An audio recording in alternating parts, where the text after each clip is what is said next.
And now from the Bedroomer Studios, a special presentation for Grandma Dier.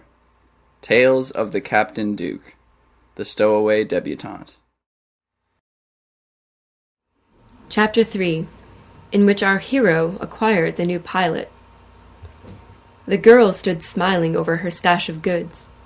The Captain Duke could not help but admire her, bold as brass, coming armed onto his ship.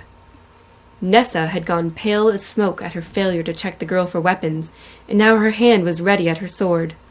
He waved her off. The girl was no threat. Instead, he leaned forward and looked over the books on the table. One in particular caught his eye. The Press and the Public Service by Grenville Murray. That's an interesting text for a lady to be carrying on her person, he said.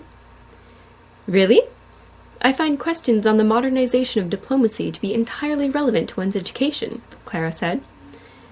This is most certainly a definitive work of Grenville Murray's. I find it to be much more concise in outlining his politics than the assorted articles in Household Words or the Morning Post, she replied. The captain raised a brow. I was under the impression that embassies and foreign courts was more relative to his career in diplomacy. Yes, but in this text, written later in his career, he expands upon his views of filling the diplomatic ranks by merit and skill rather than patronage. It is quite compelling, she added. The Captain Duke did his best to maintain a neutral expression. Reaching over, he slid the small book and one of the coin purses towards his side of the table. This will be payment for your commission as pilot on my ship. Are these terms acceptable to you? Oh, yes, absolutely, she said. Nessa cleared her throat in disapproval.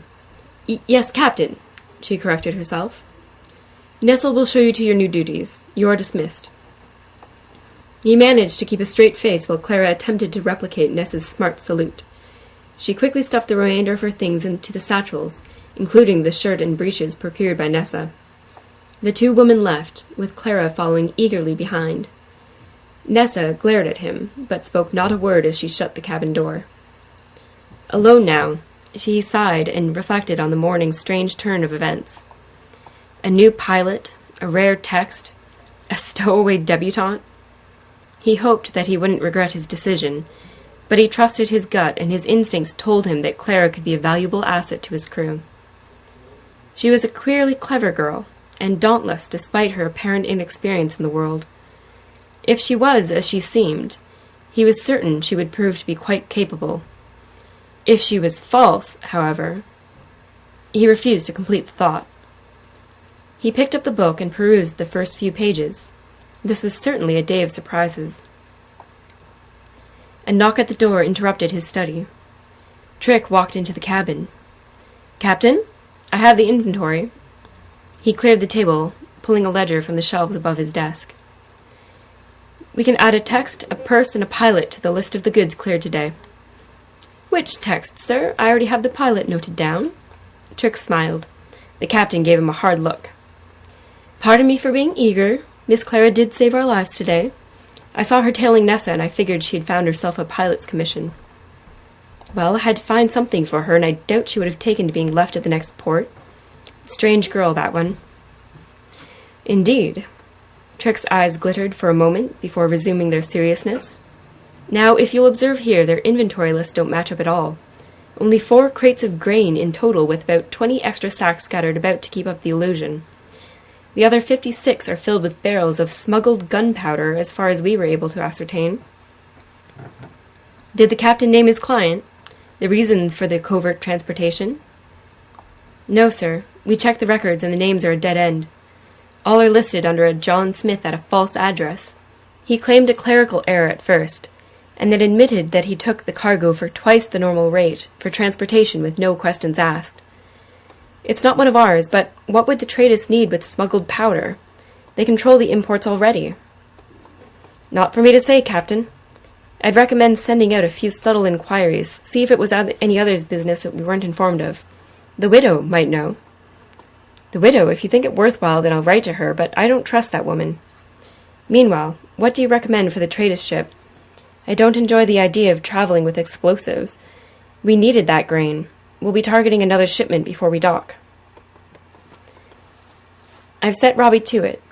He can take the gunpowder back to the haven, to be kept safe until we decide what to do with it. And the captain? That coward? He knew what it was, sir. He led us straight down there. He would have blown the whole ship and us with it. A few surrendered. They ought to be spared. But in my opinion, sir, he's unfit to call himself a pilot. Tell Robbie to take them by way of the cliffs. The crew may take the gliders. The captain can swim for his. I'll pass the order along. Anything else, Captain?